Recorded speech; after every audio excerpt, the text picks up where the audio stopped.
ஆக இந்த படைத்தல் முதலியவைகளை ஏன் செய்கின்றார் என்றால் உயிர்களுக்கு மலம் நீங்கினால் உயிர்கள் பேரின்பமடையும். அந்த மலம் நீக்குவதற்காக இறைவன் செய்யக்கூடிய அந்த படைத்தல் என்பவை கருணையாகும்.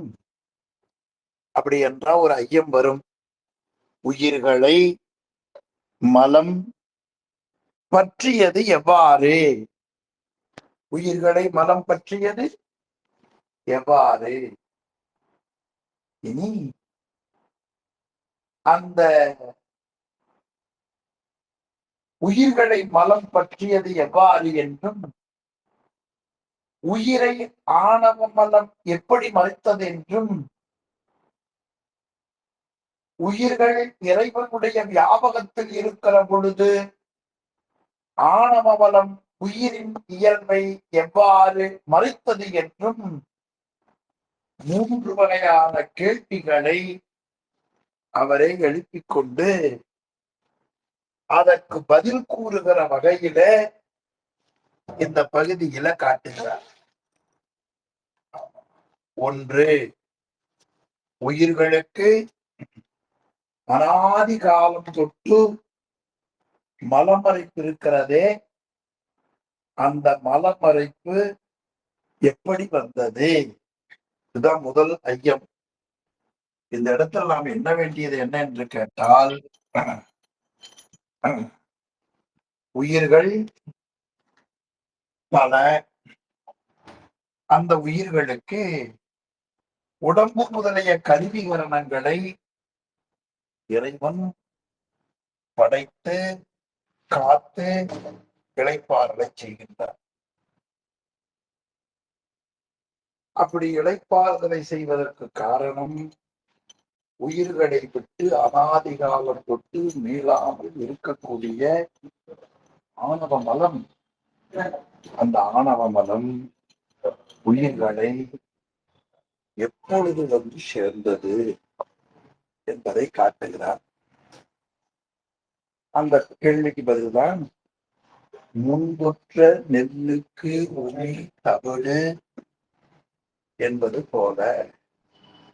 இப்போ ஒரு நெல் இருக்கிறது, அந்த நெல்லுக்கு எப்பொழுது அந்த நெல்லுக்கு மேல இருக்கிற தவிடும் அந்த உமியும் எப்பொழுது வந்தது? அனாதி காலம் தொட்டு வந்தது. உயிர்கள் என்று உண்டோ அன்னைக்கே உயிருக்கு என்ன உண்டு? பலம் உண்டு. உயிர்கள் என்றைக்குண்டோ அன்றைக்கே பலம் உண்டு. எது போல என்று ரொம்ப அருமையா காட்டு. எது போல என்றால், நெல் இருக்கிறது பாருங்க, நெல்லு நடவுல போடுறோம், நெல்லு முளைக்கிறது. இந்த முளைச்சிருக்கிற நெல்லுல தோன்றுகிற பொழுது நெல்லுக்கு மேல ஒண்ணு வரும், தவிடுன்னு பேர். அதுக்கு மேல வருவது உமி. ஆக ஒரு நெல்லுக்கு உமி தவிடு எப்ப நெல் முளைக்கிறதோ அப்பவே வந்துவிடும். அதைத்தான் இந்த பகுதியில முந்துற்ற என்ற சொல் காட்டுகிறது. முந்துற்ற நெல்லுக்கு உமி தவிடு என்று காட்டுகிறார். முந்துற்ற நெல்லுக்கு உமி தவிடு. அது எப்பொழுது வந்தது? நெல் என்னைக்குண்டோ அன்னைக்கே வந்தது. முந்துற்ற நெல்லுக்கு, நெல்லுக்கு நெல் எப்ப தோன்றிச்சோ முன்னே தோன்றிய நெல்லுக்கு உமி தவிடு அனாதியில் உடன் தோன்றியது. அப்படி அனாதில் தோன்றிய காரணத்தினாலே உயிர்களுக்கும் அதை போல அவை தோன்றின என்று உயிர்களுக்கு ஆணவ மலம் தோன்றுவதற்கு எப்படி உடன் இருப்பது என்பதை காட்டுகிறார். இந்த பகுதி கொஞ்சம் நல்லா ஞாபகம் வைத்துக் கொள்ள வேண்டும். உமாபதி சிவம் உயிர்களுக்கு எப்பொழுது ஆணவ மலம் பற்றியது. அப்ப அந்த ஆணவ மலத்தை ஒழிப்பதற்காகத்தான் பிறப்பு கொடுக்கிறார்கள். அந்த ஆணவ மலம் உயிர் என்றுண்டோ அன்னைக்கே உண்டு என்று சொல்லப்படுகிறது. அது எப்ப வந்ததுன்னு கேட்டாங்க. முதல் கேள்வி என்ன? பிறப்பு ஏன் வருகிறது? இதான் முதல் கேள்வி. அது முன்னைய போட்டியில சொன்னார். குன்றாத பல்லுயிர்க்கும் வெவ்வேறு படைத்தும் காத்தும். இப்ப உயிர்களுக்கு பிறப்புக்கு காரணம் அந்த ஆணவ மலம்தான். எனவே அந்த ஆணவ மலம்தான் பிறப்பு என்கிற காரணத்தினாலே பிறப்பு எதனால் வருகிறது என்ற ஒரு கேள்வி வந்தது. பிறப்பு எதனால வருகிறது என்றால், உயிர்களுக்கு இருக்கிற அனாதி காலம் தொட்டு இருக்கிற ஆணவ மல மயக்கம் நீக்கிக் கொள்வதற்காக கடவுள் உயிர்களுக்கு பிறப்பை கொடுக்கிறார். இப்ப அந்த ஆணவ மலம் உயிருக்கு எப்பொழுது வந்தது? இத முதல் கேள்வி. பிறப்பு வருகிறது என்று சொல்லுகிறீர்களே, அந்த பிறப்பு உயிர்களுக்கு இறைவன் கொடுப்பதற்கு காரணம் ஆணவ மல மறப்பை நீக்கிக் கொள்வதற்காக. அப்ப ஆணவ மல மறப்பை நீக்கிக் கொள்வதற்காக பிறப்பு கிடைக்கிறது என்று சொன்னால், இந்த ஆணவ மலம் உயிரை எப்பொழுது வந்து பற்றியது? இப்ப நம்ம இணைப்பில் எப்ப வந்தோம்? எப்பொழுது 4 மணிக்கு வருவோம். இன்றைக்கு 3 மணிக்கு வந்தோம். அப்ப நாம் எல்லாரும் இணைந்தது எப்பொழுது? 3 மணிக்கு. தொடக்க காலம் உண்டு. இந்த வகுப்பு முடிகிற காலம் எவ்வளவு? 4 மணிக்கு தொடங்கினால் 5 மணிக்கு முடியும். 3 மணிக்கு தொடங்கினால் 4 மணிக்கு முடிவு. இப்ப இருக்கிறது எவ்வளவு நேரம் வகுப்புல? 1 மணி நேரம். ஆக தோற்றம் 3 மணி, அந்த வகுப்பு கால எல்லை 1 மணி நேரம். அதன் பிறகு அது முடிவடைகிற நேரம் 4 மணி. அதுபோல இறைவன் உயிர்களுக்கு உடம்பு முதலிய கருவிகரணங்களை படைத்து காத்து அழித்தலை செய்கிறான். அதுல உயிர் படைக்கப்படுவதில்லை. உயிர் அழிக்கப்படுவதில்லை. உயிர் வினையை அனுபவித்து கழிக்கும் பொருட்டு உடம்பு முதலிய கருவிகரங்களை கொடுத்து அவன் காப்பாற்றுகிறான். அப்படி உயிர்களுக்கு பிறப்பு கொடுக்க வேண்டியதன் அவசியம் என்ன?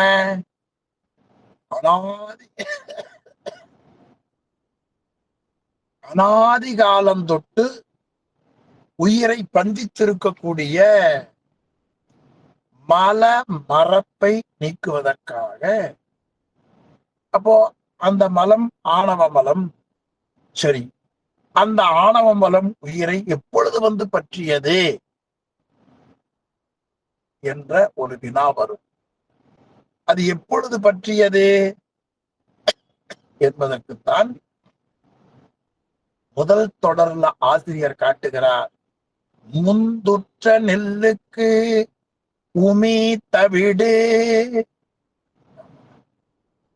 ஆக மலம் உயிர்களை எந்த முறையிலே பற்றியது என்ற வினாவிற்கு பதில் கூறுகிற வகையில முந்துற்ற நெல்லுக்கு உமி தவிடு. நெல் முளைக்கிறது, தோன்றுகிறது. அப்ப முதல்ல தோன்றிய நெல்லுக்கு உமி தவிடு அனாதியில் உடன் தோன்றியதைப் போல ஆகும். உயிர்களுக்கு ஆணவ மலம் எப்பொழுது வந்து சேர்ந்தது? நெல்லுக்கு எப்போ உமியின் தவிடும் வந்தது?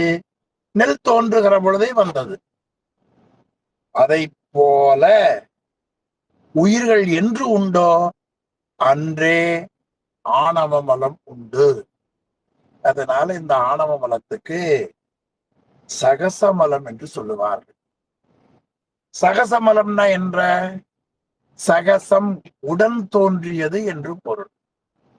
உயிர் என்றைக்குண்டோ அன்றைக்கு ஆணவ மலமும் உயிர்களுக்கு உண்டு. அதுக்கு ஒரு மேற்கோள் பிடிச்சார் பாருங்க நம்முடைய பெரியவர்கள்.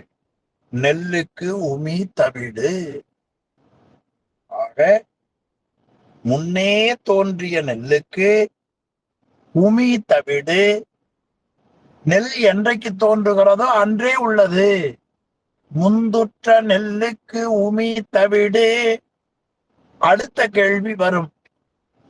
ஆணவ மலம் உயிர்களின் அறிவை எந்த முறையிலே மறைத்தது? நீடு செம்பில் காளிதமும். செம்பு பாத்திரம் இருக்குது பாருங்க. அந்த செம்பு பாத்திரத்துல மேல கழும்பு இருக்கும். நீங்க கழுவாம வச்சுட்டீங்கன்னா அந்த கழும்பு செம்பு பாத்திரம் தங்கம் போல மின்னு தூய்மையா இருந்தார். அது அப்படியே கழுவாம வச்சீங்கன்னா கண்ணங்கரேல் ஆயிரும். அப்ப செம்பு என்றைக்கு உண்டோ அன்னைக்கே அந்த செம்பு தகட்டில் என்ன உண்டு? களிம்பு. அப்போ செம்பினுடைய நிறத்தை களிம்பு அந்த செம்போடு தோன்றிய களிம்பு மறைத்ததை போல நீடு செம்பில் காளிதமும். உடனே அடுத்த கேள்வி வரும். ஆக உயிர்களுக்கு ஆணவ மலம் எப்பொழுது வந்து பற்றியது? நெல்லுக்கு உமி தவிடு எப்படி நெல் இருக்கிற பொழுதே உமி தவிடு வந்ததோ அதை போல ஆணவ மலம் அனாதி காலம் தொட்டு உயிர்களை பந்தித்திருக்கிறது. உயிரின் அறிவை எப்படி மறைத்தது? செம்பு உலோகத்திலே களிம்பு மறைத்திருப்பதை போல உடன் மறைத்து நின்றது. முந்துற்ற நெல்லுக்கு உமி தவிடு நீடு செம்பில் காளிதமும். ரெண்டு கேள்வி பார்த்துட்டோம். மூணாவது கேள்வி, இறைவன் உயிர்களை விட்டு என்றும் பிரியாதவன். அதனால நம்முடைய திருமுறைகள் இமைப்பொழுதும் என் நெஞ்சில் நீங்காதான் என்று இறைவன் உயிர்களை விட்டு என்றும் பிரியாமல் இருக்கிற குறிப்பை நமக்கு காட்டுகின்றன. இமைப்பொழுதும் நெஞ்சை விட்டு நீங்காதவன். அப்பொழுது இறைவனுடைய வியாபகத்துக்குள்ள உயிர் இருக்கிறதே, அப்படி இருக்கிற பொழுது ஆணவ மலம் உயிரினுடைய இயல்பை எவ்வாறு மறைத்ததுன்னு கேட்டார். அதுக்கு மூன்றாவது வினாவிற்கு பதில் சொல்லுகிற வகையில தொல்லை கடல் தோன்ற வரும். தொல்லை கடல் தோன்ற வரும். தொல்லை என்பது பழமையான இந்த கடல் இருக்கிறதே, அந்த கடல் பரப்புல தண்ணீர் நிறைந்திருக்கிறது. அந்த தண்ணீருக்குள்ள உப்பு கலந்திருக்கிறது. இந்த உப்பு தண்ணீரை பற்றுமே அல்லாமல் நிலப்பரப்பை ஒருபோதும் பற்றாது. இப்ப கடல் நிலப்பரப்பு இறைவனுடைய வியாபகம். தண்ணீர் உயிர் போன்றது. தண்ணீர்ல கலந்து இருக்கிற உப்பு உயிரை பிடித்திருக்கிற ஆணவ மலம். அது அந்த உப்பு நீரை பற்றுமே தவிர நீர் படர்ந்திருக்கிற நிலப்பரப்பை பற்றாது. அப்ப உயிருக்கு பிறப்பு கிடைப்பதற்கு காரணம் ஆணவ மலம். அந்த ஆணவ மலம் உயிரை எப்பொழுது பற்றியது? அனாதிகாலம் தொட்டு பற்றியது. எது போல? நெல்லுக்கு உமி தவிடு நெல் தோன்றுகிற பொழுதே இருப்பதை போல இனி உயிரினுடைய அறிவை எவ்வாறு மறைத்தது? செம்பு தகட்டிலே கழிப்பு அந்த செம்பின் தன்மையை மறைப்பதை போல உயிரின் அறிவை மறைத்தது. இறைவனுடைய வியாபகத்துக்குள் உயிர் இருக்கிறதானதால் உயிரினுடைய இயல்பை எவ்வாறு மறைத்தது என்றால், பழமையான கடல், அந்த கடல் நிலப்பரப்புல இருக்கிற நீருக்குள்ள உப்பு கலந்திருப்பதை போல இறைவனுடைய வியாபகமாகிய கடல் பரப்பு தண்ணீரை போல உயிர் தண்ணீரில் உப்பு கலந்திருப்பதை போல ஆணவ மலம் உயிரின் இயல்பை மறைத்தது என்று காட்டினார். இந்த 3 வரி கொஞ்சம் நல்ல ஞாபகமா வைத்துக் கொள்ள வேண்டிய வரி. நல்ல வரிங்க. ஆமா, நல்ல பகுதி பாருங்கள்.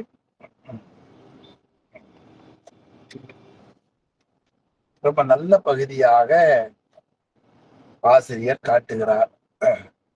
முந்துற்ற நெல்லுக்கு உமி தவிடு நீடு சொம்பில் காளிதமும் தொல்லை கடல் தோன்ற வரும். சரி, இந்த 3 உவமைகள் சொன்னார். ஒண்ணு நெல்லுக்கு உமி தவிடு, 2வது செம்பில் கழிப்பு, 3வது உப்பு நீரை பற்றி இருக்கும் கடல் பரப்பை பற்றாது. இந்த உவமையெல்லாம் ஒரு புடை ஒப்பாய், எல்லாம் ஒரு புடை ஒப்பாய், ஒரு புடை ஒப்பு. ரொம்ப அருமையான சொல். அதாவது எல்லாம் ஒரு புடை ஒப்பாய். அதாவது இந்த உவமை புலி போல பாய்ந்தான் என்று சொன்னா பாய்தலுக்கு மட்டும்தான் உவமை. புலி போல பாய்ந்தான், பாய்தலுக்கு தான் உவமை. ஒரு புடை உவமை பாய்தலுக்கு மட்டும். அதுக்காக 4 கால் இருக்குதா வால் இருக்குதான்னு பார்க்க கூடாது. நாய் போல கடித்தான் அப்படின்னா ரொம்ப தேவையில்லாத வேகப்படுறான்னு அர்த்தம். அதுக்காக காலுக்குதான் வால் இருக்கான்னு பார்க்க கூடாது. அப்ப ஒரு புடை உவமை என்றால் அந்த உவமை எதுக்கு சொல்றோமோ அதை மட்டும் நாம் எடுத்துக்கொள்ள வேண்டும். ஒரு புடை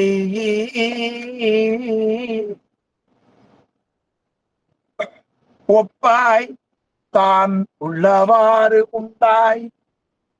அடுத்த பகுதி ரொம்ப நல்லா காட்டினார். தான் உள்ளவாறு. ஆக தான் என்பது இங்கே இறைவன். இறைவன் என்று உண்டோ அன்றே இவையெல்லாம். தான் உள்ளவாறு உண்டாய். அப்ப இறைவன் இருக்கிற இறைவனும் என்றும் உள்ள பொருள், உயிரும் என்றும் உள்ள பொருள், ஆணவமலம் என்றும் உள்ள பொருள். அந்த 3 என்ன அழகுபட காட்டுறார் பாருங்க. தான் உள்ளவாறு உண்டாய். தான் உள்ளவாறு என்பதற்கு என்ன பொருள்? இறைவன் உள்ள போதே உயிரும் உள்பொருள், மலமும் உள்பொருள். இந்த 2ஐயும் தான் ஆசிரியர் தான் உள்ளவாறு உண்டாய் அருவமாய் எல்லா உயிரும் ஆர்த்தே. அருவம்னா ஆணவ மலம் தெரியாது. அருவமாக இருந்தே உயிர் எல்லா உயிர்களையும் ஆணவ மலம் பந்தித்திருக்கிறது. உயிர்கள், எல்லா உயிரும் இங்க ஒரு சொல் காட்டுகிறார் பாருங்க. இப்ப எல்லா உயிரும் என்பது எதை குறிப்பது? உயிர்களை 3 வகையாக பிரித்தார்கள். ஆமா. அந்த 3 வகை என்னென்ன உங்களுக்கு எல்லாருக்கும் தெரியும். உயிர் கேவல நிலையில கடந்தது. அப்பொழுது அந்த உயிர்களுக்கு இறைவன் பிறப்பை கொடுத்தான். உயிர்களுக்கு அவன் பிறப்பை கொடுத்தான். அந்த பிறப்பு சகல நிலை என்று பெயர். அப்படி அந்த சகல நிலையில அந்த உயிர்கள் மலமறைப்போடு இருக்கிற பொழுது அந்த உயிர்களை மும்மலம் மறைத்திருப்பதற்கு சகலம் என்று பெயர். மும்மலம் மறைத்திருப்பதற்கு சகலம் என்று பெயர். இருமலம், அந்த மும்மலம் உடையவர்களுக்கு சகல வர்க்கத்தான் மாக்கள்னு பேர். இருமலம் உடையவர்களுக்கு பிரளயாகலர் ஆன்மாக்கள்னு பேர். ஒரு மலம் உடையவர்களுக்கு விஞ்ஞானகலர் ஆன்மான்னு பேர். அப்ப ஆன்மாக்கள் 3ஆக பிரித்தார்கள். மலமறைப்பை வைத்து. உயிர்கள்ல வேறுபாடு கிடையாது.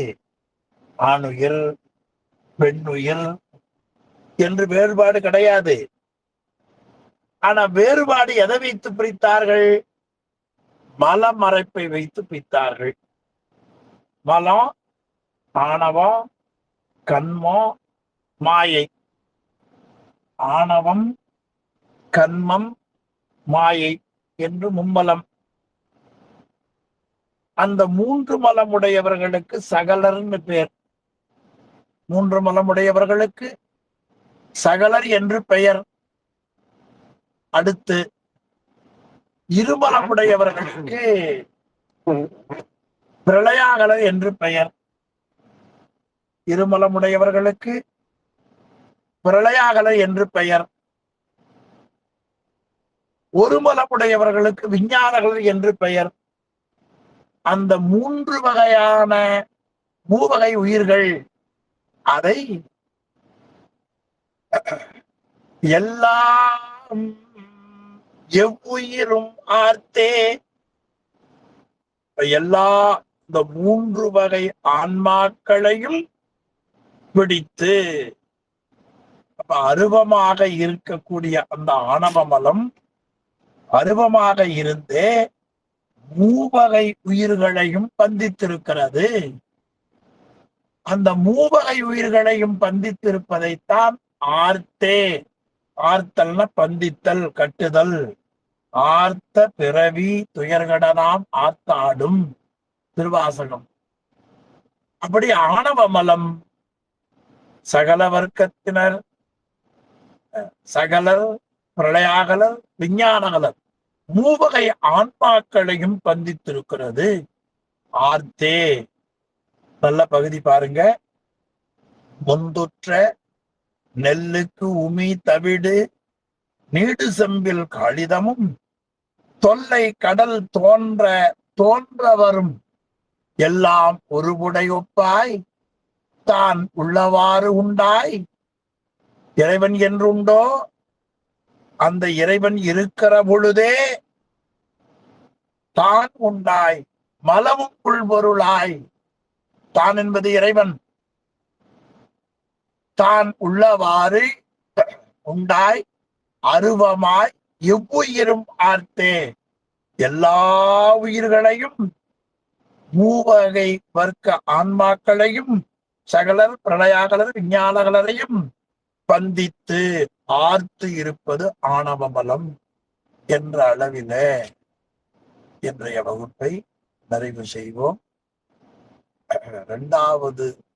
3வது போற்றியில ஆணவமலம் உயிரை எப்படி பற்றியது, ஆணவமலம் உயிரின் அறிவை எப்படி மறைத்தது, ஆணவ மலம் உயிரின் இயல்பை எப்படி மறைத்தது? இந்த மூன்றுக்கும் பதில் கூறுகிற வகையில நெல்லில் உமி தவிடு நீடு செம்பில் காளிதமும் தொல்லை கடல் தோன்ற வரும் எல்லாம் ஒருபுடையொப்பாய் தான் உள்ளவாறுண்டாய் அருபமாய் எவ்வுயிரும் ஆர்த்து இருப்பது ஆணவமலம் என்பதை காட்டுகின்றார். இன்னும் இந்த ஆணவமலம் எப்படி மறைக்கிறது என்பதற்கு சில மேற்கோள்கள் காட்ட இருக்கிறார். அதை அடுத்த வகுப்பிலே சிந்திப்போம் என்று சொல்லி இந்த அளவில இன்றைய வகுப்பை நிறைவு செய்வோம். சிவாய நம. திருச்சிற்றம்பலம். அம்மா, ஏதாவது சந்தேகம் இருந்தா கேளுங்கம்மா.